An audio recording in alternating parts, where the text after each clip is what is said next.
my God, it runs beautiful!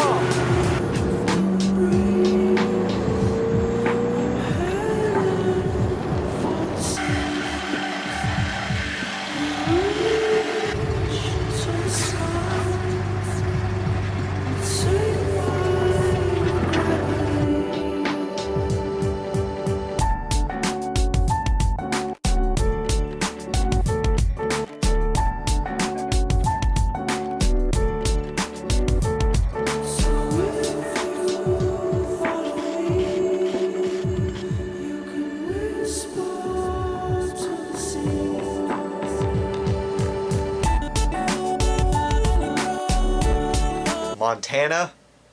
Really? Really?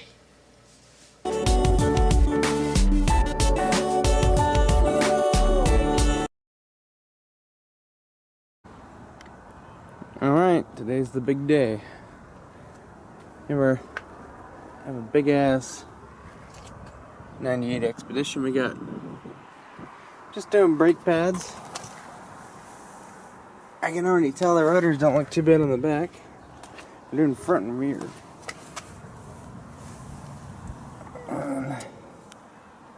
The fronts are worn down a little bit, but they still got some meat.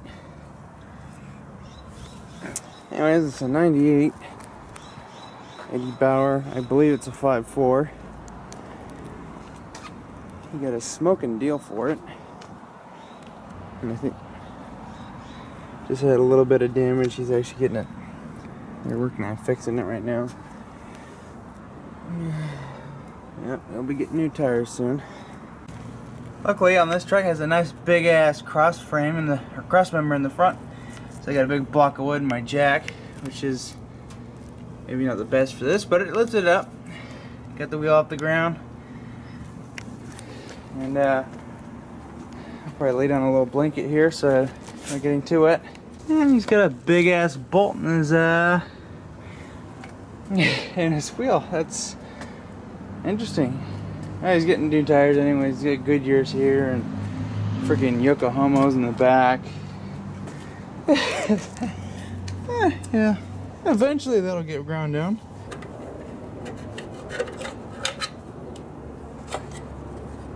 And we got 5 lugs. Who would have thought? It's a 3/4, guys. 1, 2, 3. Now these are the fancy dandy lugs that are put some lubrication on it so you can torque them down properly, which I probably will do. Oh yeah, he needs new CV shafts. His boot's completely ripped.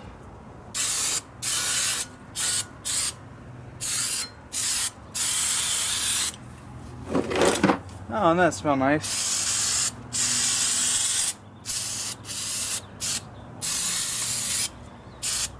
Let's look at the brake dust down. 3/8 fits a lot better. So it's a 3/8.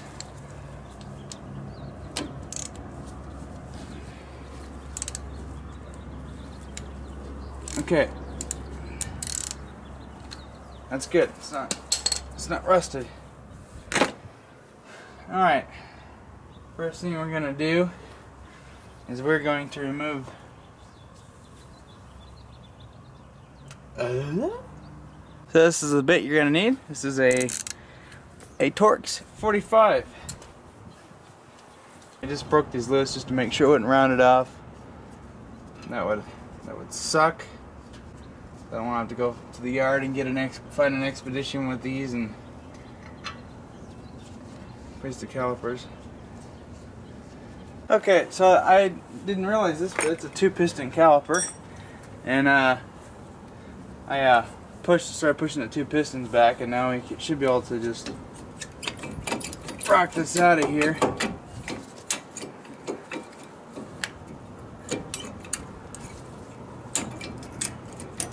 I think what it's going to be is one of those deals where the bottom end pops up and it swings out. It looks kind of like a Chrysler deal.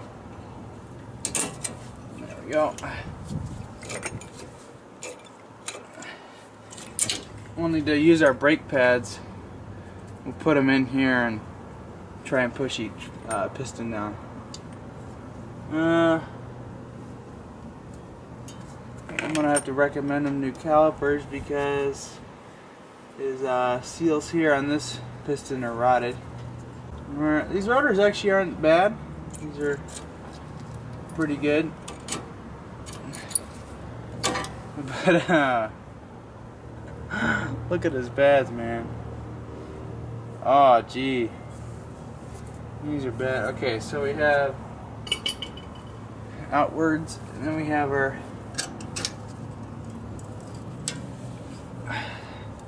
pad closest to the driver's side.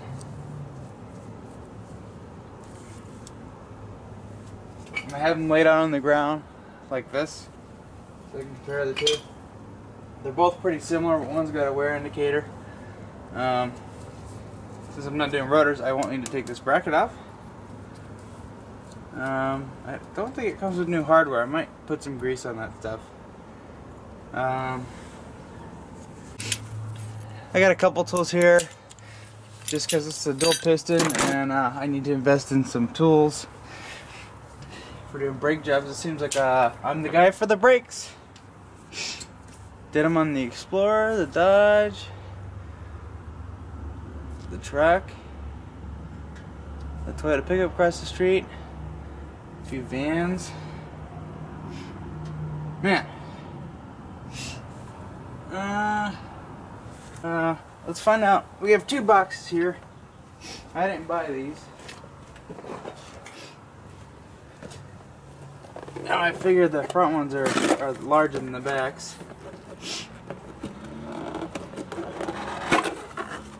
Oh yeah, here's our rear ones. Skinny little bastards. Set over there. We got our fronts here. These front brakes on these trucks are huge.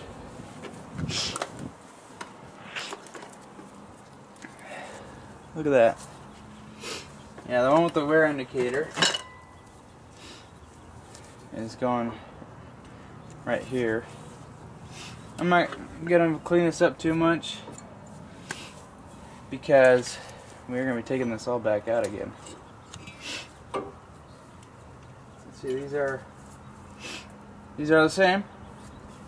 And compare your brake pads.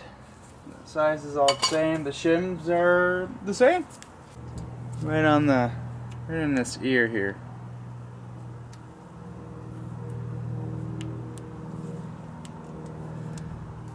I can get some more out. Don't want too much.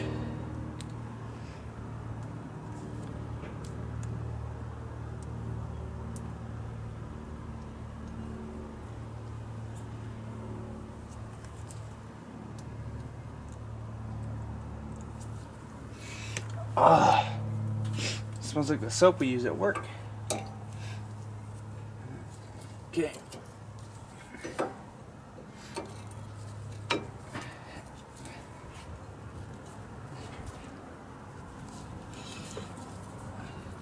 Oh, they fit in there perfectly. Well, that's good. Okay. Now, other pad does not have the wear indicator. It's got this weird shit on it. So I'm gonna take this big guy, open it up, and I'm gonna put it on the first piston.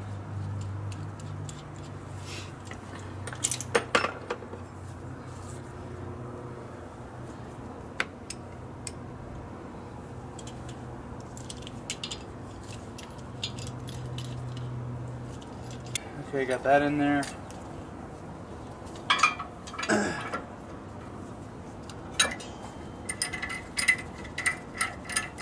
Get this on there.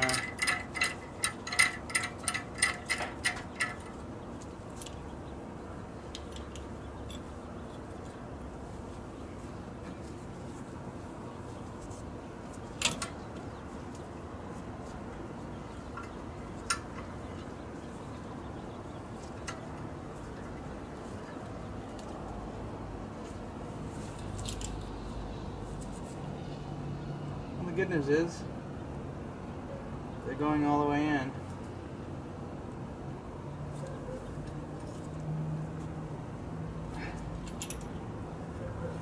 Okay.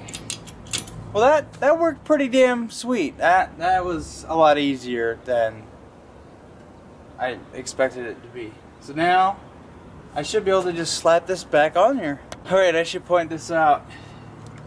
Remembered how these go back in.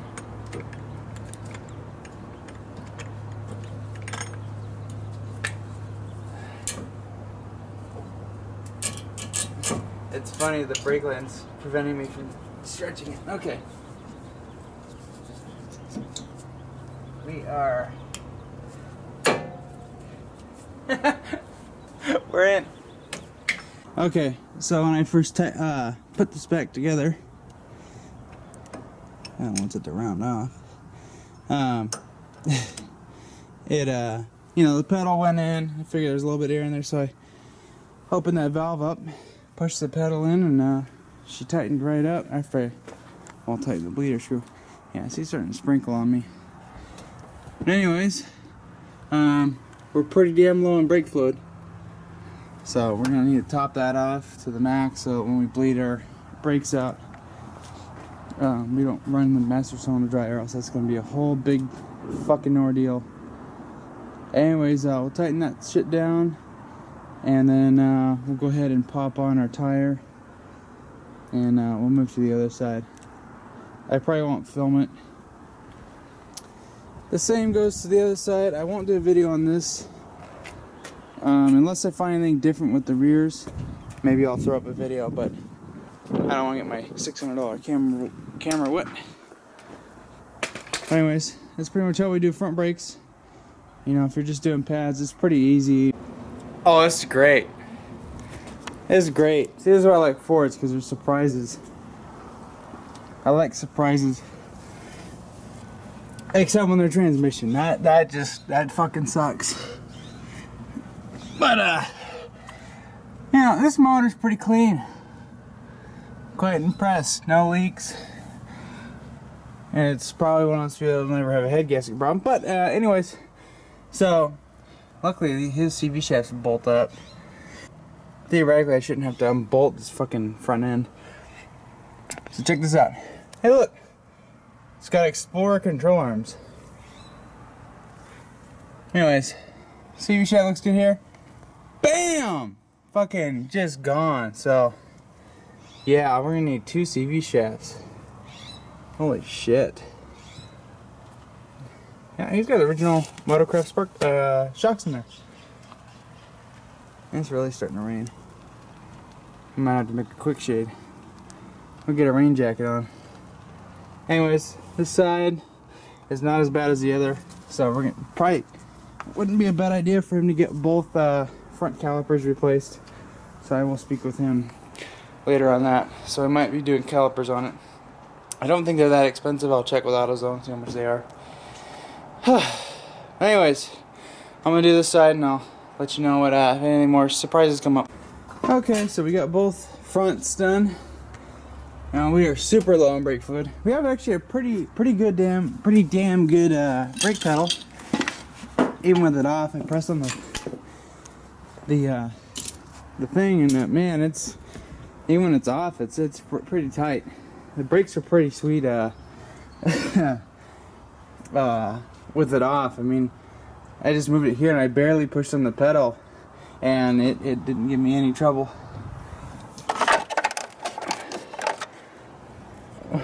How come? I remember my little fuse box didn't want to go back on. I don't get it. Shitty plastic. All right, time for a test drive.